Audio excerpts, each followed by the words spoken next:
Hello guys, si Kershan Veloso ulit ito at welcome sa episode 43 ng larutan ng Shadowrun Hong Kong Extended Edition. So okay, tuloy natin itong game natin. Ng last episode, natapos na rin natin yung pasaway na misdirection na mission. So balik na tayo dito sa Heyoy. Tapos pagkadating doon sa MTR station, tinawagan tayo ni Kindly Cheng. Ayun nga, may information na siya tungkol kay Plastic-Faced Man. So, ayan. The entire train pulls away from the station. You become lost in the crowd, just another face traveling from central toward Kowloon. Every second puts blessed distance between you and the hornet's nest of knight-errant soldiers you've left in your wake. With the data planted and GPS module in your possession, it seems certain that Ares Asia will place the blame for your run at the doorstep of the Red Dragon Association. The loss of the prototype laser is unfortunate, but allies are often more valuable than gear, especially in the shadows. With any luck, they'll be able to pay you back soon enough. So yun nga, kasi nga naka-encounter tayo ng ibang Shadowrunner team habang ginagawa natin yung mission na yun eh. Tapos yun, nag-agree tayo na paghahatian natin yung rewards. Sa kanila na yung prototype tsaka laser. Ang mahalaga yung GPS tracker. Tapos na-plant na natin yung information kanila Taylor tsaka Hardingham. Okay. So load na lang natin yung game. Okay. First things first. Okay, yan. Kasapin natin si Kindly Cheng tapos yung mission para kay Isabel. Pero bago natin gawin yon, balik muna tayo sa natin sa headquarters. Kumustahin natin yung tatlong kasama natin. Lalo na si Raptor, malamang may upgrade na siya kay Koshei after ng mission. So pasok tayo dito ulit sa base. Kunin natin yung rewards natin to sa run. So puntahan mo natin si Raptor. Okay. Asan si Raptor? Wala si Raptor.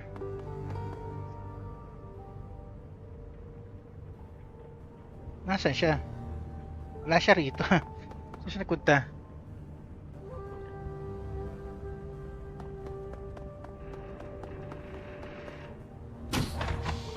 Baka nandun nga sila kay Kindly Cheng. So, dapat doon talaga tayo pumunta muna. So, sige. Baka nandun siya sa Mahjong Parlor. O, kailangan talaga unahin natin yung ganun.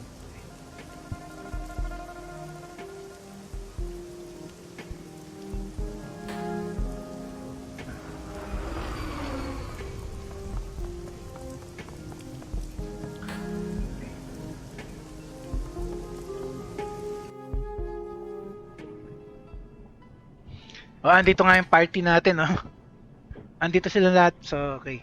Kasapin natin si Kindly.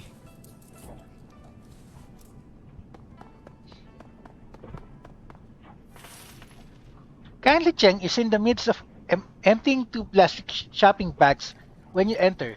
She places the contents in a pile on her mahjong table. 2 liquor bottles without labels, a box of her thin black cigars, an assortment of individually wrapped gourmet chocolates, and a large caliber pistol with electrical tape wrapped around its grip. Ah, good, you're here. She finishes with the plastic bags and throws them to the floor. It seems like forever since we saw each other. Forever? You haven't been gone that long, Auntie. You said you had information to share in person. Here I am. Welcome back. Was your trip worthwhile? So ito naman Siyempre, paano tayo sa kanya? Pa-impress. Her voice is filled with an rusty energy. Yes, my darling. Yes, I met with several contacts within my network who referred me to others in neighboring cities. Regardless of how far technology moves forward, tradition demands that same things be handled face to face. I have returned with information that will lead you to the plastic-faced man, the man who killed Raymond Black. Okay, okay. Uh, Options natin. There is no Raymond Black. Raymond Black isn't dead. Excellent. While you were gone, we uncovered a relationship between Josephine Sang and Raymond Black. Meron ba? May na-discover ba tayo? Parang wala naman. Okay.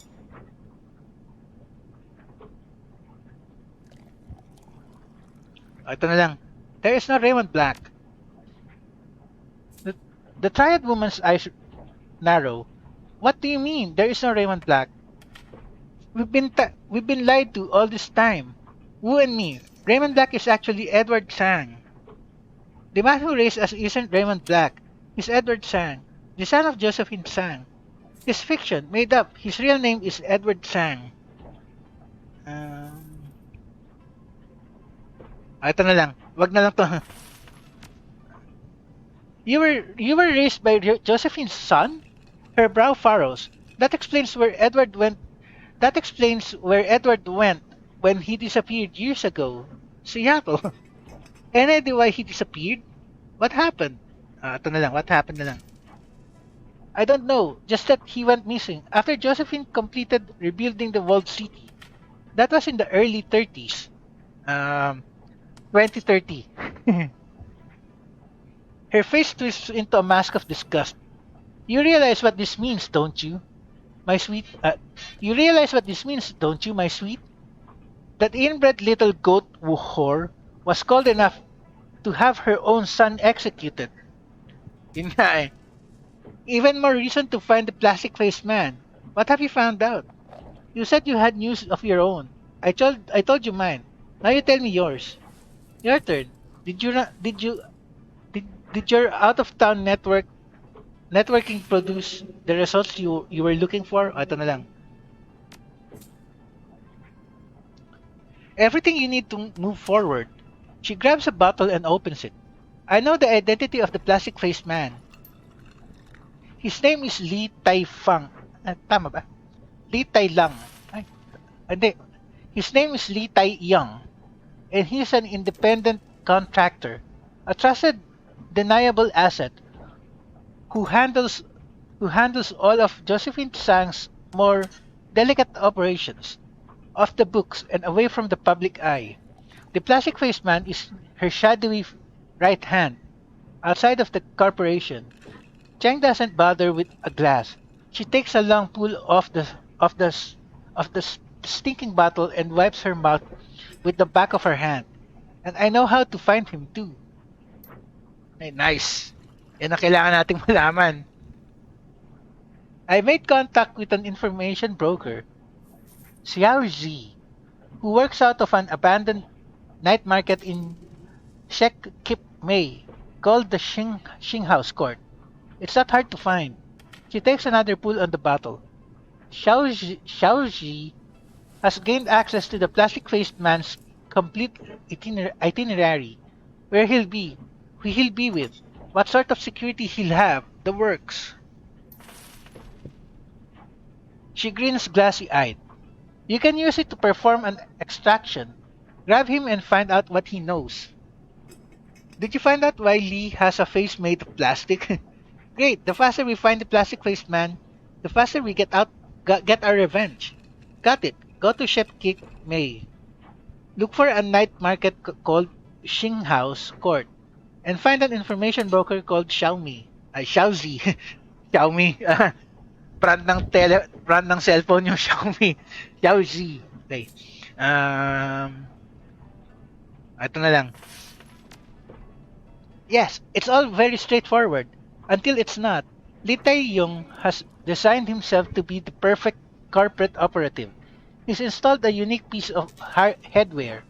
You see, it allocates and compartmentalizes client-related memories so that they can be erased upon the completion of a job. As an added security measure, this cortical implant will wipe his memory if it detects that he's been captured. Okay, ah. Seriously? He can just wipe out everything having to do with Sang mechanical services? So we need a way to circumvent the implant. How the hell are we supposed to get past that? So ito na lang. Exactly. Unless you can find a way around the cortical implant, you'll have no way to extract the information he has and figure out what happened to Raymond Black. She circles the mouth of her bottle with her finger. Now, I've done my part in this, my darling. You need to find a way to neutralize that device.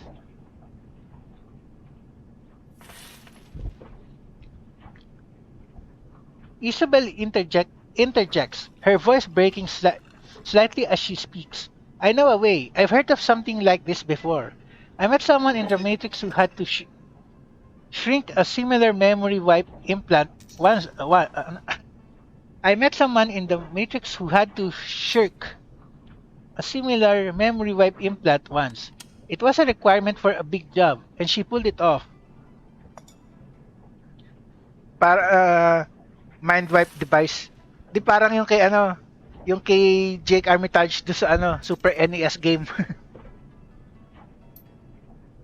Keep talking. Her handle is Dreamland, and I know where to find her. All that we have to do is convince her to give up the secret of how she did it. Okay, Isabel.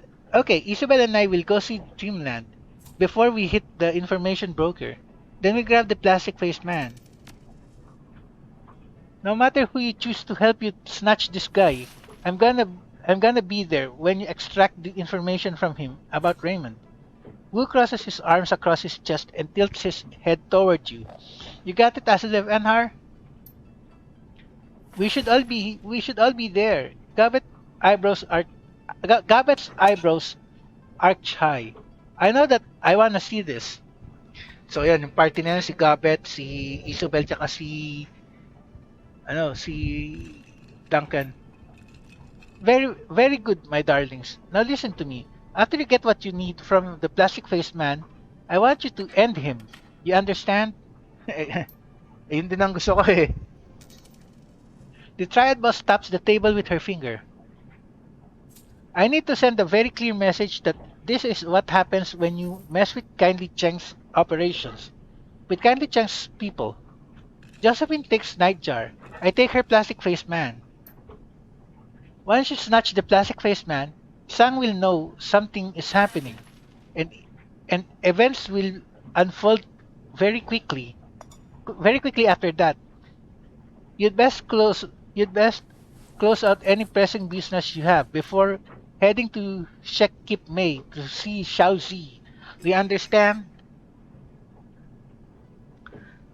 Once I snatch the plastic-faced man, I turn off the lights in the Shadowrun store and lock the door. Check.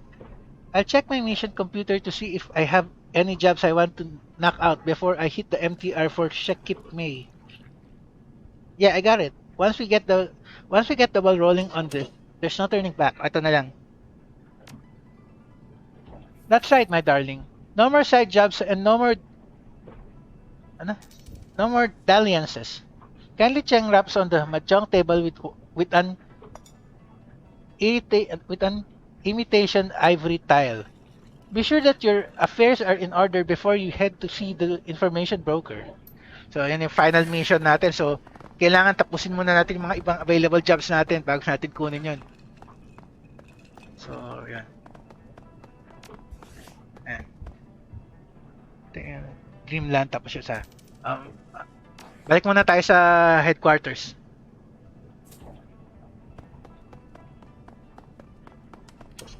Meron pa tayong mga ibang jobs eh. Importanteng gawin din natin yung mga yun. Teka.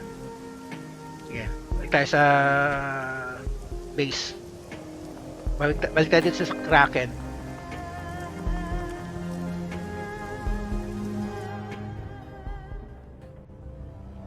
Okay, teka. Kausapin mo na. Kunin ko naman yung rewards. For your runs at the mission computer. Your workstation and mission computer. The cool blue tones of the workstation's main menu fill the screen.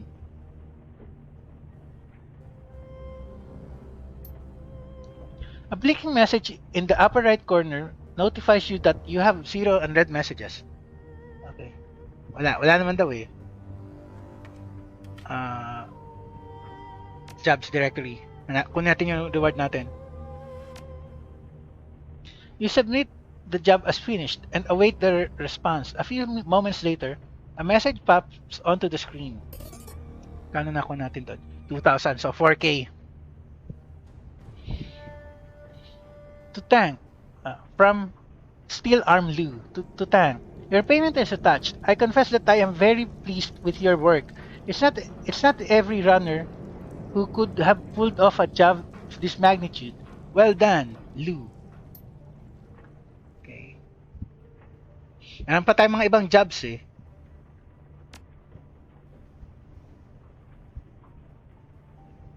Ito pa, dalawa pa eh. Pero sa kanan muna natin kunin yung mga yan. Teka. Shadowlands BBS. Okay. Sold pay data. Renraku product launch schedule. Kana? 540. Winning bid 600. Escrow fee 10%. 60. Funds sent to Tank's account 540. Okay, maglagay tayo ng bagong pay data. Experimental Ares Research. Okay, hintayin natin ngayon na ano yan. Hintayin natin ngayon na magkaroon ng rewards. Pero teka. Okay. 5,259.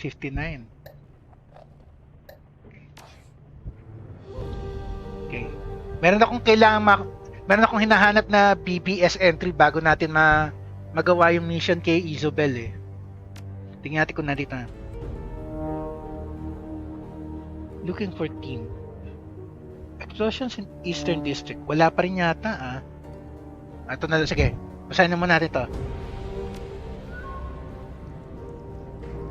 Say what? 12358.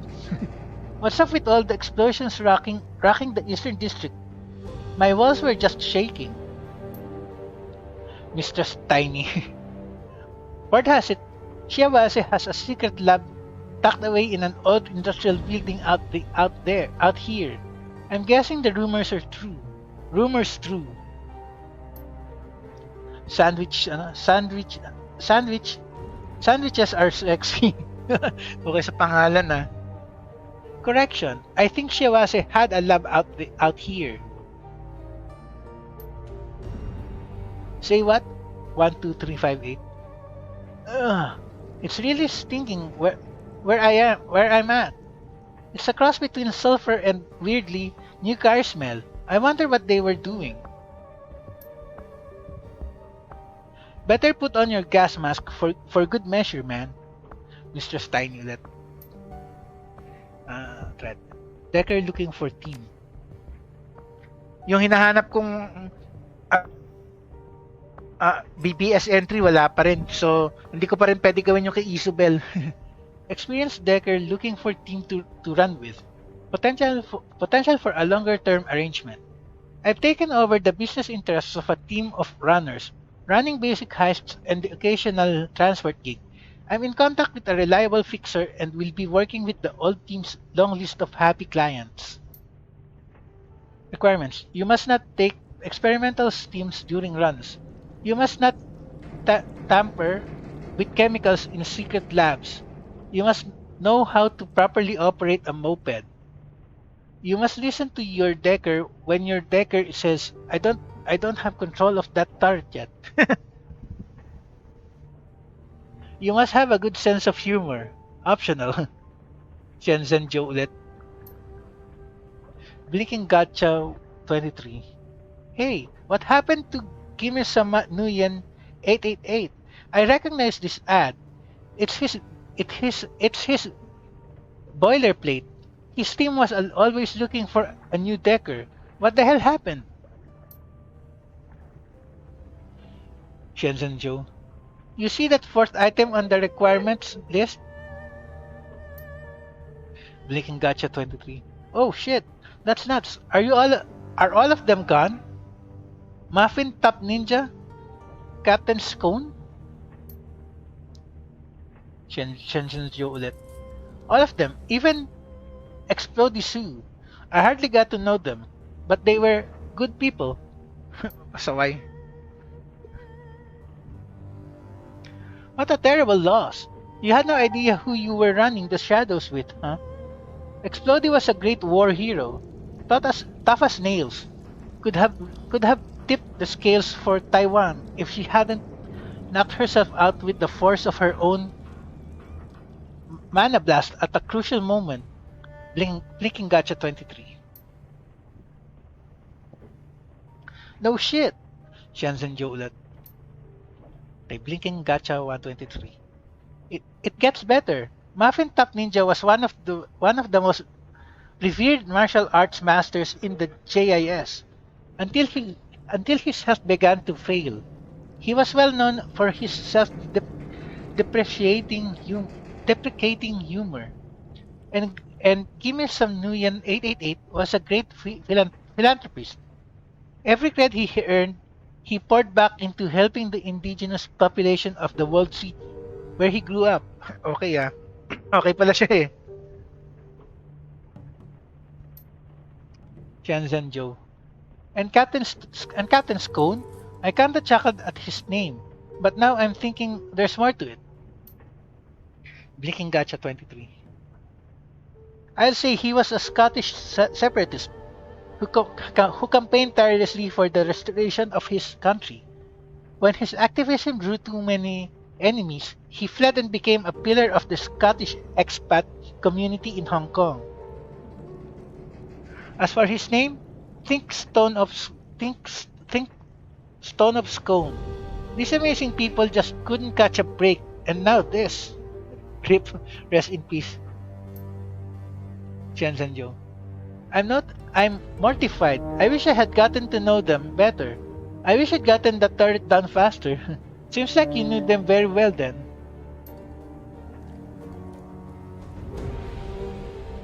Blinking Gacha 23. I suppose so. I'm a decker who responded to one of their first ads. My gut said not to join them, but we developed a lot of mutual respect over the years. I never thought I'd live to see one of their deckers live. Shenzhen Joe. Well, although it would make two deckers, I don't suppose you'd like to team up? Blinking Gacha 23. I don't think so. No. Ayan. Wala pa rin yung hinihintay kong dialogue. So, hindi ko pa pwedeng gawin yung kay Isobel for now. Meron ba tayong pay data pa? Wala na. Okay.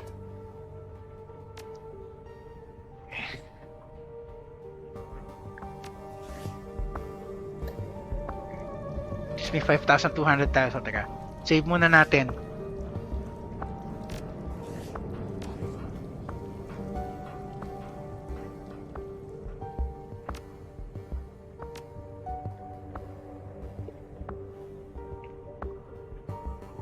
Okay.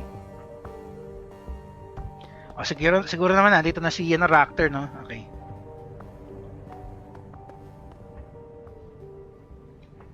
My friend. You have done an admirable job. An admirable job indeed. I have already incorporated the technology that you recovered, my stolen tech, into a new chassis that I'm fabricating for Koshei. You moved quick. Glad to be of help. It wasn't that big a deal. We were going there anyway. Ito na lang. Glad to be of help. You will be, my friend. He tips a cigarette. A cone of burning. He tips a cigarette. A cone of burning embers tumbles to the ground. Very glad indeed. The next time we take to the field, you can expect to find Koshei's combat effectiveness considerably improved. He has become truly deathless, just as his namesake was in the legends. When he takes damage, he will mend himself before your eyes. Nice. That sounds incredible. Can't wait to see it in action. I'll believe it when I see it. Ito na lang. Nor can I, my friend. He turns back to the whirring machines that fill his shop, watching their progress with hunger in his eyes. Nor can I. Okay, so at least, yan. Silang dalawa ni Gaichu tapos na. So, yung dalawang girls na lang talaga may problema ako. Ang kailangan kong itulungan. So, teka. Ay! Bakit exit?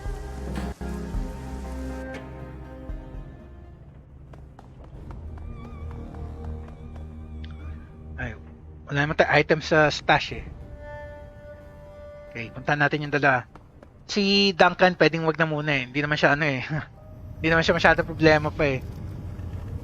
So, actually kailangan ko rin makuha yung mission para kay ano eh, kay Gobet. Hindi ko pa ma-trigger eh. So, teka. Kasapin natin sandali itong si Isabel.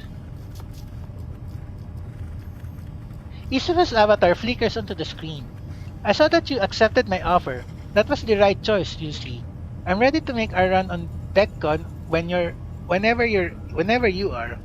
As avatar, that's a good look on you. You really feel at home. Any thoughts about that last run? Kasama natin siya eh. She shakes her head. Nope, sorry. Jacking into the octopus is... okay, ayaw niya.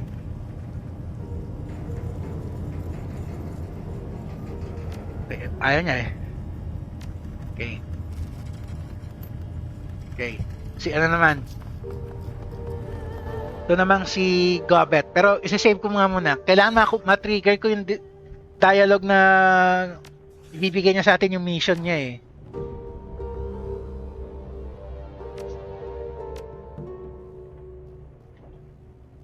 Okay. Hanapin ko yung trigger. Pag hindi ko nakuha ngayon, i-reload ko na lang. Hey again, what's up? How do you like it? Did any of the stuff... any thoughts about that last run? I think that went pretty well. There aren't a lot of runners who can say they went up against Ares and came out ahead. Sure, maybe the job could have gone a little smoother, but how are we supposed to account for another runner team showing up? Adaptability, Seattle. That's what makes a good runner. Always go with your instincts. I think you made the right call giving those guys the laser. I mean, sure, who doesn't like lasers?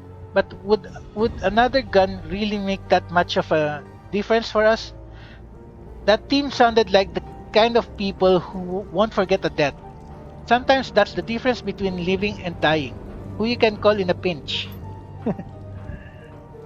So, what else did you want to chat about? Hindi ko talaga alam kung alin dito guys. Teka, save ko lang sandali. At least yung importanteng dialogue tapos na. So, save ko lang ulit. Hindi ko alam kung alin talaga eh. So, kakapain ko muna.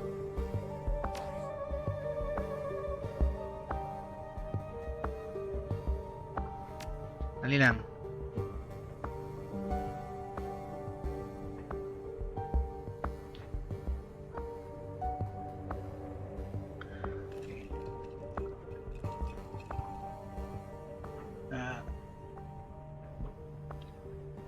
Subukan natin dito. It isn't half bad. Better than some... I'd almost rather sleep outside. Tingnan natin, hanapin ko na lang. She laughs. No, you wouldn't. It's monsoon season. Believe me, you're lucky that you have a roof over your head. Sorry if the accommodations aren't up to your usual standards. But you're safe here. Try to be thankful for that. That's true. It's handy having a mob boss on our side. I'll take the Kraken over the Barons any day. This boat should have been scrapped years ago. I'd feel a hell of a lot safer at a hotel. Tingnan natin ko ito. Susubukan ko na kapain. I'm sure that you would. Right until the special duties unit kicks in your door and puts a bullet in your mouth. Somehow, I don't think that you'd feel very safe drowning in a pool of your own blood. I can handle. The special duties unit doesn't scare. You make it sound like a foregone. Sige. Di ko alam. Bala na. She cuts you off mid-sentence. Her voice is soft, but firm. This is where you want to be, Seattle. This is where you're safe. If you quit moaning about it and make an effort to adapt, you see that for yourself. I'm having second thoughts about that. Kapain ko na lang muna to. Ah, alam natin yung dialogue na yan, kakapain ko na lang. Okay. Watch who you're calling kiddo. I'm older than you are. Yeah, whatever. She makes a brushing motion with her fingers. Scare along now. Your mentor needs her rest. Crap. Hindi ko yata nakuha. Kaya, ika-cut ko na lang muna guys. Kakapain ko lang sandali Okay guys, andito na ako ulit. Hindi ko pala kailangan kausapin si Gobet. Meron tayong kailangan kausapin NPC sa labas nitong town. So, bababa tayo ulit. Teka. Dito. Bababa tayo sa Bababa tayo sa town. Kasi yun na lang kulang kung side quest eh. Kailangan din ko kasing kunin yun eh.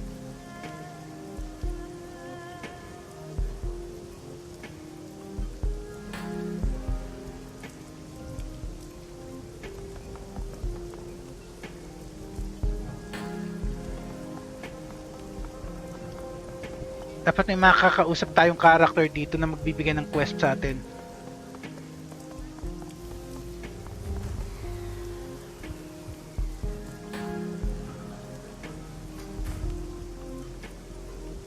Asan na? Ito yung south. Pero bakit parang wala? Okay, teka, hanapin natin, teka.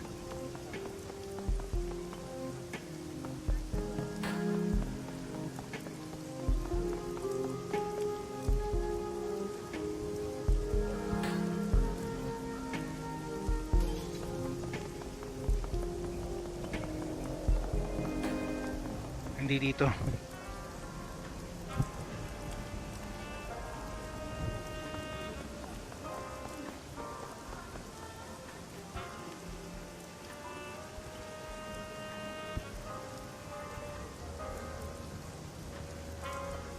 Wala.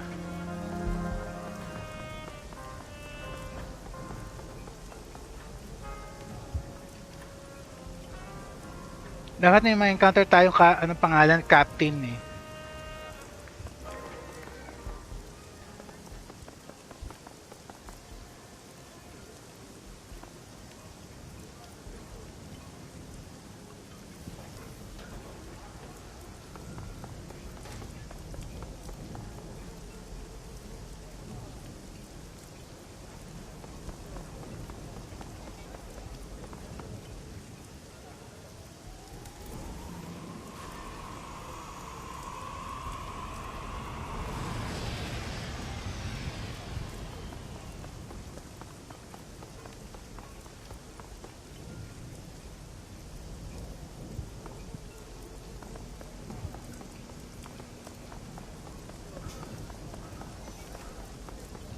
May cred stick doon.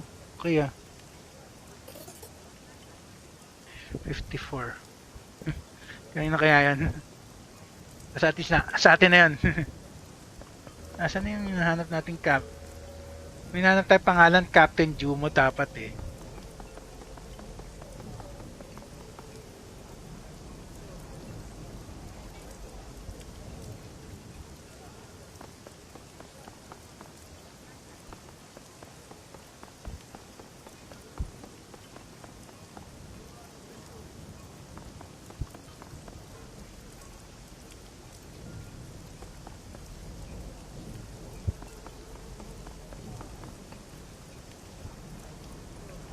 Saan yun?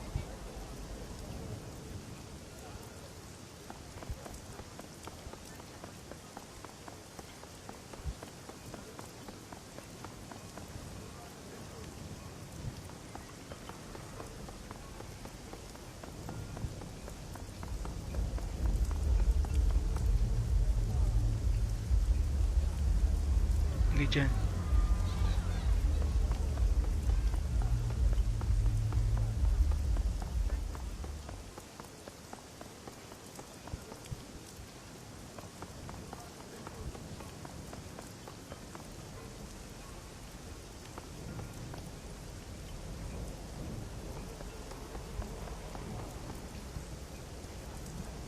Hindi si Spider Shen.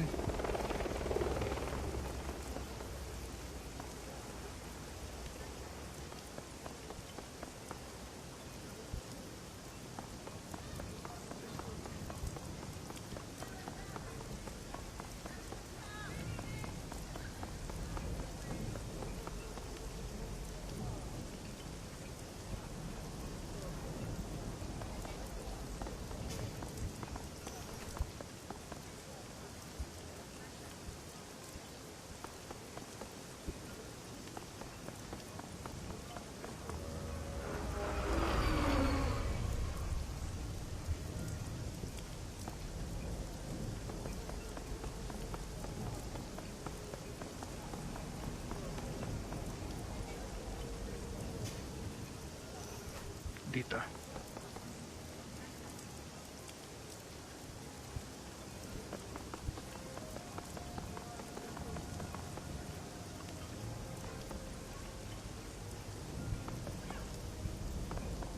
Ito na yung south bakit wala?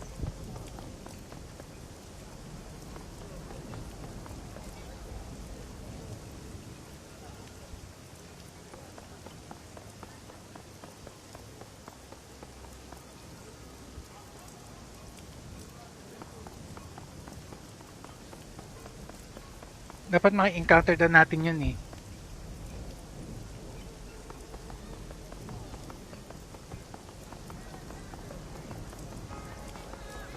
Hindi siya eh.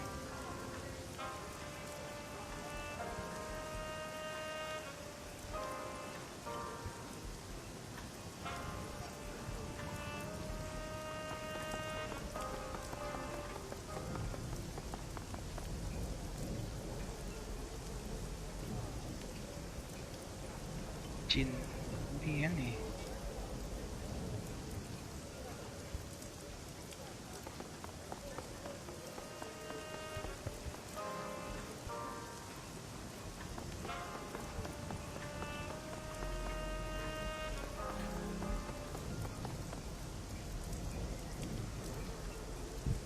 Na.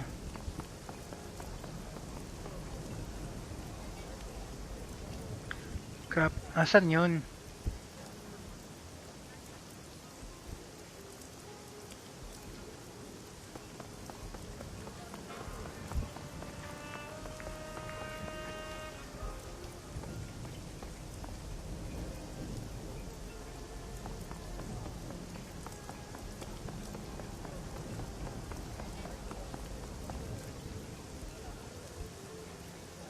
Ay, kausapin na lang muna natin itong mga tao sa paligid. Hindi natin makita eh. The three men are once again fixated on their game board.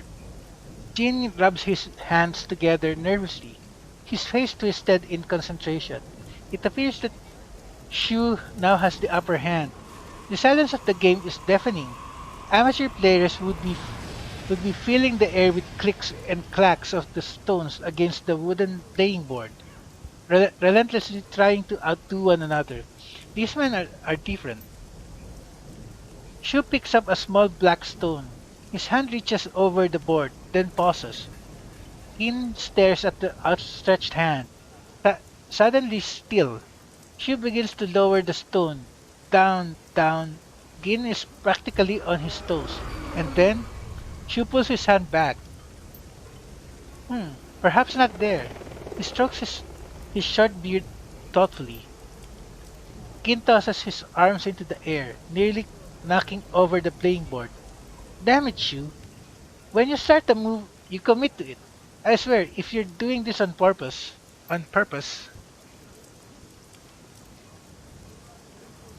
Friends, Lau interrupts the players. We have a visitor.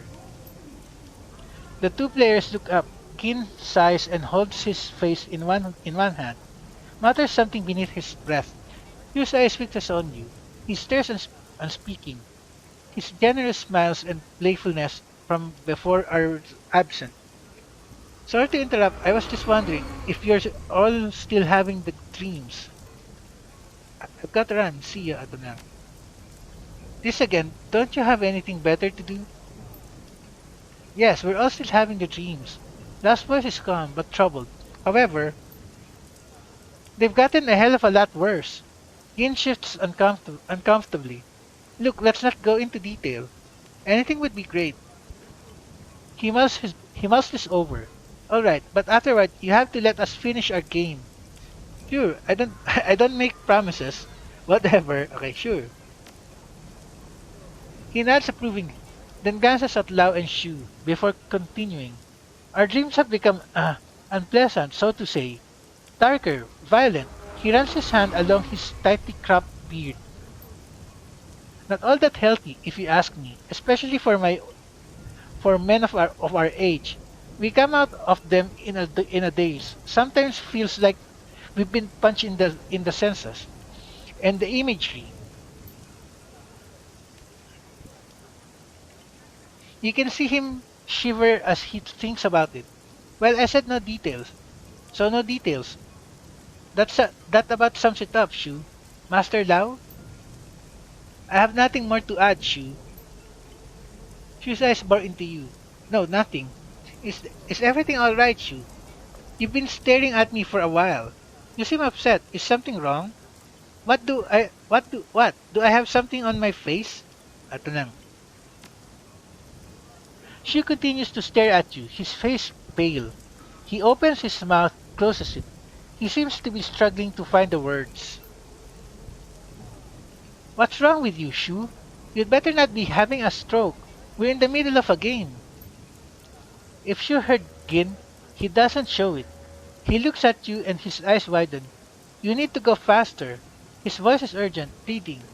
The shadows that follow you are getting closer. When, excuse us, Tang. Our friend is tired. Loud clasps a hand on Shu's shoulder, who doesn't seem to notice. These dreams have taken a toll on all of us. Please come back some other time. Understood. Take care. Sorry, I didn't mean to upset anyone. Enjoy your game. I've got things to do anyway. O, totoo lang. Mag-sorry tayo. Pero wala pa rin talaga yung ano eh. Di pa natin encounter yung susunod na step para ano eh. Tanong tayo dito kay ano. Dito kay ano. Doon sa shop. Doon sa owner na nun. Dito. Si Crafty Shoe. A quick glance around the shop reveals an unusual level of untidiness. The whole place is covered in books sprawled across the floor and piled high atop tables, chairs, and desks. The shopkeeper peers at you from behind a tower of loosely stacked text, her eyes red and weary. Welcome. I don't believe we've met. The name's Crafty. She sees you eyeing the paperback chaos. Ah yes, sorry for the mess. I've been real busy lately. Selling anything? It's fine. Name's Tank, by the way. There's a motivation behind this mess? I was just scoping out the neighborhood. See you. Ato na lang. Pero kinausap na... Ay, alam ko na kung bakit. Kasi nga pala, inulit ko yung gameplay ko nung ano eh. Isang beses eh. So yun, hindi ko pa pala nakausap si Crafty dito. Sa save file na to. Crafty leans forwards. Strands of black and pink hair falling across her cheeks. Places a book on top of the pile before her. You could say that. Her eyes narrow. Tell me, have you had dreams? I sure have. You know something about them? Definitely. And more than one. Yeah, a lot of people around here are having them. I sure have. She seems satisfied with your answer and lazily pushes a strand of hair behind her ear. My mother was an avid researcher of the walled city. She kept extensive journals on her findings. A sweep of her hand gestures to the entire shop. These dreams we're having, they're commonplace in the walled city, but ever since they started leaking into Heyoy, I felt something was wrong. Against my better judgment, I've started reading her notes to see what I can learn about the dreams. I always thought her theories were just the ravings of a mad woman, but now... She leans back and places her hand behind her head for support. Well, the investigation is still underway, as you can see. Sounds like you and I are interested in the same thing. If it's not too much trouble, I'd like to help. Anything I can do? Ato na lang. Her eyes search your face. After a moment, she nods. Tell you what, if you can keep the investigation going on your end, I share what I've found. Two minds are always better than one, especially when it comes to dealing with something as abstract as dreams. Let me see what you're saying. Okay. Bakit yun lang ang options? Okay. Anong tinitinda? Although wala naman ako mabibili rin eh. At wala akong gustong bilhin. Ah, meron ba tayo pwede ibenta?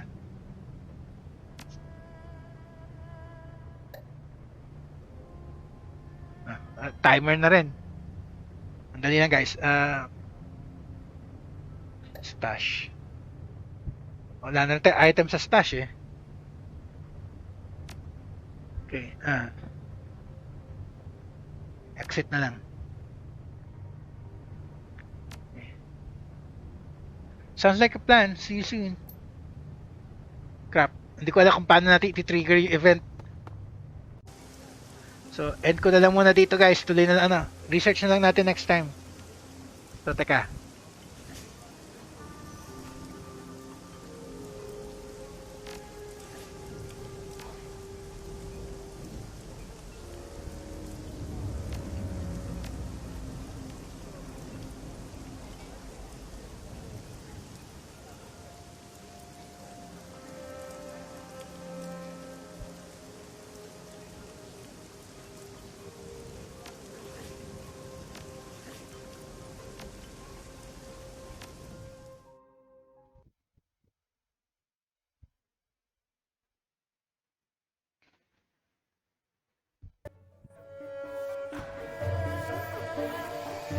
Okay guys, Keshan Vela sa signing off.